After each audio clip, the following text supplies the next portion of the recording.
अपनी जिंदगी भर की कमाई लगाकर सुमन और अखिल ने एक छोटा सा नया घर बनाया था। लेकिन उस घर में आने के बाद उसके साथ क्या हो सकता था, इस बात का अंदाजा उन दोनों को था ही नहीं। अभी इस घर में आए हुए उन्हें 2 दिन भी नहीं हुए थे। एक शाम जब अखिल घर में नहीं था तो किचन में खाना बनाते वक्त सुमन को ऐसा लगा जैसे किचन की दीवार के पीछे से किसी के बात करने की आवाज आ रही थी। कौन हो सकता है यहाँ पर? इतना धीरे धीरे कौन बात कर रहा है?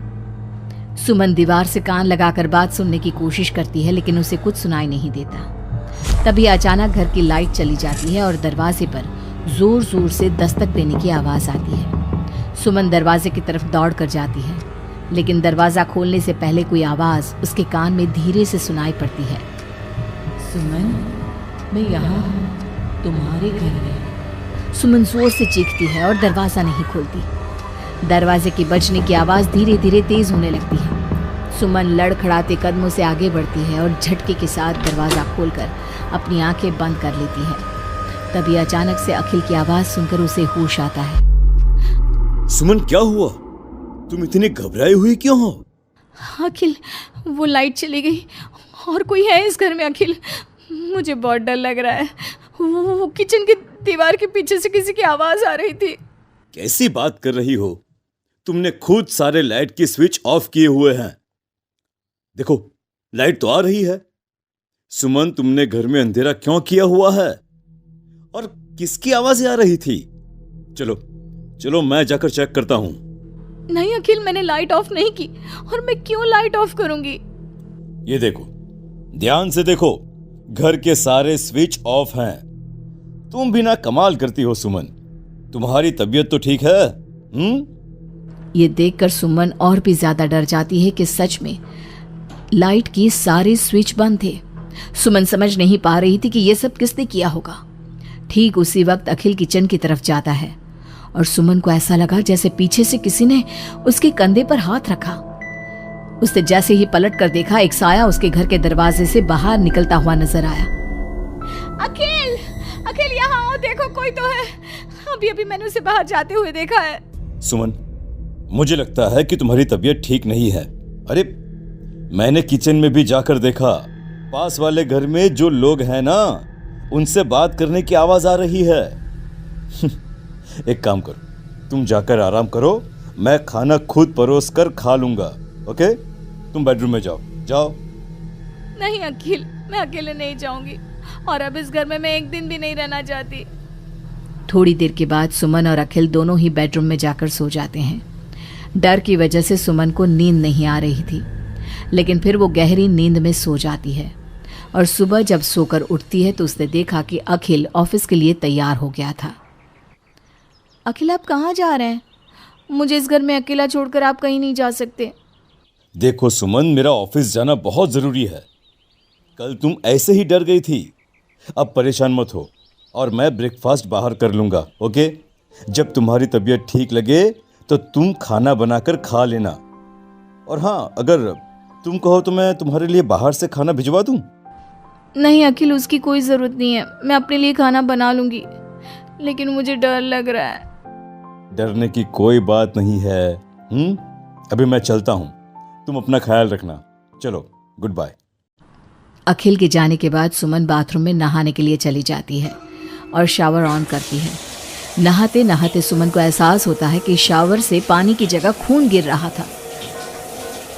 उसने घबराकर सामने लगे मिरर में देखा और ये देखकर उसके पैरों तले जमीन खिसक गई कि वो पूरी तरह सर से पैर तक खून में भीग चुकी थी। सुमन भागकर बाहर आती है। उसे अपने घर का पूरा फर्नीचर जला हुआ नजर आता है और उसके ठीक सामने खड़ी हुई थी एक औरत जिसने दुल्हन के कपड़े पहने हुए थे। उसके चेहरे पर लंबा सा घूंघट था और उसके शरीर से खून टपक रहा था। कौन हो तुम और क्या चाहती हो मुझसे? यहाँ क्यों आई हो तुम? मैं तुमसे तुम्हारा पति चाहती हूँ। मुझे अपना पति दे दो और मैं वापस चली जाऊंगी। लेकिन मेरा पति? अखिल, मेरा मतलब तुम्हें मेरा पति क्यों चाहिए? हमने क्या बिगाड़ा है तुम्हारा? तुमने नहीं, हर सुहागन औरत मेरी दुश्मन है। और जब भी मेरी आंखों के सामने कोई औरत अपने पति के साथ नजर आती है तो मैं उसे जिंदा नहीं छोड़ती। लेकिन तुम ऐसा क्यों करती हो? और प्लीज मैं तुम्हारे आगे हाथ जोड़ती हूँ, तुम मुझे और अखिल को जाने दो। हम दोनों हमेशा के लिए ये घर छोड़कर चले जाएंगे। अब ऐसा नहीं हो सकता। एक बार जो इस जमीन के आसपास से गुजर जाता है, उससे फिर हमेशा के लिए मेरे साथ इस जमीन के नीचे मेरी दुनिया में चलना पड़ता है। और तुमने इस जमीन के ऊपर अपना घर बनाकर अपनी दुनिया बसाने की कोशिश कर ली। अचानक से वो औरत सुमन को उसके बाल पकड़कर जमीन पर घसीटने लगती है। सुमन दर्द से जोर जोर से चीखती है, लेकिन उसकी आवाज उसके घर की दीवारों के अंदर दब कर रह जाती है। अब बाकी दूसरी औरतों की तरह मैं तुम्हें भी इस घर की दीवारों के नीचे दफन कर दूंगी और तुम्हारे पति को हमेशा के लिए अपना पति बना लूंगी। जानती हो, मेरी भी शादी हुई थी, लेकिन शादी के ठीक बाद मांग में सिंदूर भरकर मेरे पति ने गला घोटकर मेरी हत्या कर दी और इस जमीन के नीचे मुझे गाड़ दिया। बस तब से मेरी आत्मा यही भटक रही थी। मुझे भी सुहागन बनना है, मुझे भी पति चाहिए। छोड़ दो मुझे प्लीज, मुझे जाने दो। देखो तुम्हें पति चाहिए, तुम किसी और को अपना पति बना लो। मुझे और अखिल को जाने दो यहाँ से। लेकिन वो औरत सुमन को लेकर वहां से गायब हो जाती है। शाम को जब अखिल ऑफिस से लौट कर आता है, डोरबेल बजाता है, तभी मुस्कुराते हुए सुमन दरवाजा खोलती है। दरअसल सुमन के शरीर के अंदर अब उस औरत की आत्मा थी, लेकिन अखिल का चेहरा देखते ही सुमन के शरीर के अंदर एक हरकत होती है और वो अचानक से नाराज हो जाती है। क्या हुआ सुमन? आज तो ठीक हो ना? तुम्हारी तबीयत भी ठीक लग रही है आज तो। गुड।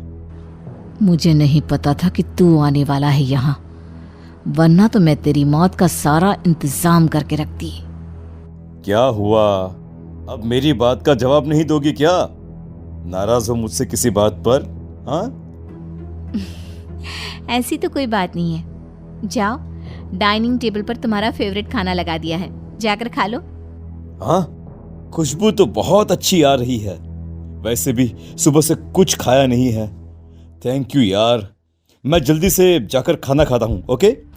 अखिल जैसे ही खाने की कटोरे का ढक्कन हटाता है तो वो हैरान रह जाता है कि वहां पर सुमन का कटा हुआ हाथ था। उसमें पहनी हुई चूड़ियों से वो सुमन के हाथ को पहचान जाता है।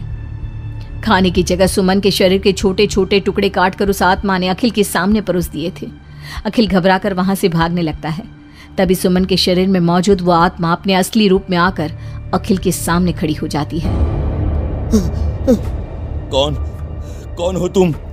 और क्या किया तुमने मेरी पत्नी के साथ? इसका मतलब वो ठीक कहती थी कि इस घर में कुछ गलत है। कहाँ है मेरी सुमन?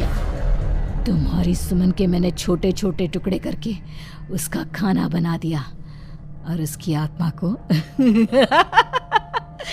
मैंने इस घर की जमीन के नीचे दफन कर दिया है। वो कैद हो गई है यहाँ हमेशा के लिए। तुम भी उसके पास जाना चाहते हो? मगर क्यों किया तुमने ऐसा? क्या दुश्मनी थी तुम्हारी और मेरी पत्नी? पहले तो मैंने तेरी पत्नी को सिर्फ इसलिए मारा क्योंकि मैं तुझे अपना पति बनाना चाहती थी। मेरी आत्मा जो पूरे एक जन्म से किसी से शादी करने के लिए तड़प रही है, उसकी हसरत पूरी करना चाहती थी मैं। और इसलिए मैंने तेरी पत्नी का रूप लेकर तेरे साथ रहने के बारे में सोचा। लेकिन जानता है, अब मैं तुझे जिंदा नहीं छोड़ूंगी। लेकिन क्यों? देखो तुमने सुमन के साथ जो भी किया, मुझे जाने दो यहाँ से प्लीज। अखिल भागने लगता है, लेकिन घर का दरवाजा अब लॉक हो चुका था। अब तो भाग कर नहीं जा सकता। मेरे हाथ तेरे खून से रंगने के लिए बेचैन हो रहे हैं। मेरा गला सूख रहा है, अब उसकी प्यास तेरे खून से ही बुझेगी। अरे लेकिन क्यों? तुम्हारी आखिर मुझसे दुश्मनी क्या है? आत्मा अखिल की बात का कोई जवाब नहीं देती और अपने लंबे नाखून उसके गले में गड़ाकर उसके शरीर को खा जाती है और उसके बाद जोर से हंसते हुए कहती है, तेरा शरीर भले ही अखिल का शरीर है, लेकिन तेरे अंदर मेरे पिछले जन्म के उसी पति की आत्मा थी जिसने शादी से एक रात पहले गला दबाकर मेरी हत्या की।